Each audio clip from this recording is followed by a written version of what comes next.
Hello bachcho, let's see the question. Scala vestibuli is connected with, and the option here are scala media, scala tympani, fenestra ovalis, and foramen ovalis. And the key point here is human ear.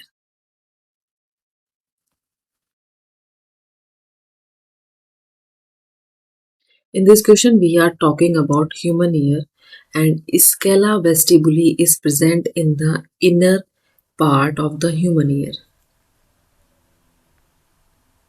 ये inner ear में present होता है. Human ear 3 part में divided होता है. Outer ear, middle ear and the inner ear. हम अभी inner ear की बात कर रहे हैं. आउटर ईयर में pinna and auditory canal present होते हैं. मिडल ईयर में 3 स्मॉल बोन प्रेजेंट होती हैं, that is malleus, anvil and stapes. Inner ear में कॉल्जी डक्ट, वेस्टिबुलर एपरेटस, ये सारी चीज़ें प्रेजेंट होती हैं. Then Scala vestibuli inner ear का पार्ट है. Scala vestibuli. अभी हम देखिए, अब यहाँ पे आप देख रहे होंगे मैंने 2 डायग्राम दिए हुए हैं. One is from year and other one is from heart. अभी हम ह्यूमन ईयर के बारे में बात कर रहे हैं, बट आप सोच रहे होंगे कि इसमें हार्ट का कहाँ से कॉन्सेप्ट आया. देखिए, option A, option B and option C तीनों ही ह्यूमन ईयर से बिलोंग करते हैं, but option D is belonging from the human heart. पहले ऑप्शन डी को ही हम ये एक्सप्लेन कर लेते हैं. ऑप्शन डी में कहा है फोरामेन ओवालिस. आप देख रहे हैं ये डायग्राम फोरामेन ओवालिस का डायग्राम है. दिस वन फोरामेन ओवालिस क्या है? ये एक स्मॉल होल है. स्मॉल होल है जो कि लोकेटेड होता है कहाँ पे? एक सेप्टम में. which is the wall between the two upper chambers of the heart, that is atrium. 2 upper chamber of the heart के बीच में एक होल होता है.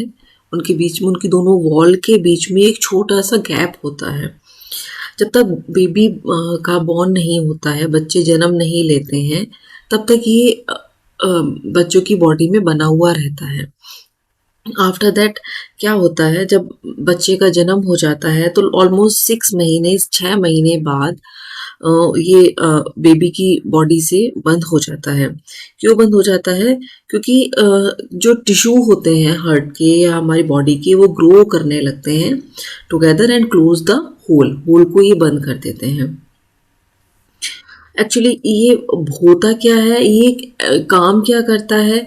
ये अलाउ करता है to allow blood to bypass the lung.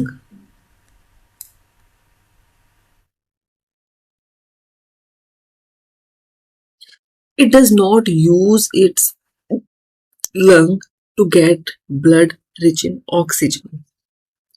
छोटे बच्चे बिफोर बर्थ लंग को यूज नहीं करते हैं to get blood rich in oxygen. वो फोरामेन ओवाली से ही उनका काम होता रहता है. And after 6 month of the birth ये बंद हो जाता है, क्योंकि टिश्यू ग्रो करने लग जाते हैं, सो दैट ये क्लोज हो जाता है.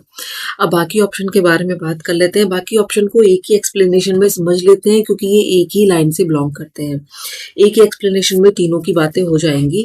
अभी हम सबसे पहले अपना आंसर निकाल लेते हैं. स्केला वेस्टिबुली, अगर आप ऑप्शन आंसर इस पे डायग्राम पे जाके देखें, this is stapes, this is stapes. ये स्टेपीज है, स्टेपीज बोन है. स्टेपीज बोन की जस्ट पीछे होती है ओवल विंडो. ओवल विंडो जब स्टेपीज बोन जब वाइब्रेशन होता है, जब स्टेपीज बोन वाइब्रेट होती है, तो ये कॉज करती है vibration in the membrane of the Oval window. Right, then the vibration of the whole window set up the fluid pressure wave in the perilymph of the culture. यहाँ पे pressure wave perilymph of the culture, this is the vestibular duct and this is the culture duct. जब यहाँ पे pressure wave लगता है तो this is the कॉल्चिया duct, this one. तो ये कॉल्चिया डक्ट में जो पेरिलिम्फ होता है, कॉल्चिया डक्ट में जो पेरिलिम्फ भरा हुआ होता है, this is the scala vestibuli and this is the scala tympani. इन दोनों में पेरिलिम्फ होता है, this part and this part. This is the कॉल्चिया पोर्शन, ये स्केला मीडिया है, इसमें एंडोलिम्फ फिल्ड होता है। देन जब वेव्स आती हैं ओवल विंडो से, ये प्रेशर वेव जाती हैं पेरिलिम्फ में इन द कॉल्चिया, and after that pressure wave are transmitted from the scala vestibuli to the scala tympani and eventually to the round window. कहाँ से? ओवल विंडो से आता है वाइब्रेशन, स्केला वेस्टिबुली से होके स्केला टिम्पेनी तक आता है एंड राउंड विंडो तक ये पहुंचता है। तो अभी देखिए, हमने स्केला मीडिया देखा यहाँ पे, स्केला टिम्पेनी देखा यहाँ पे, बट फेनेस्ट्रा ओवालिस ये क्या है? Fenestra ovalis is the other name of oval window. Oval window का ही ये दूसरा नाम है, ओवल विंडो।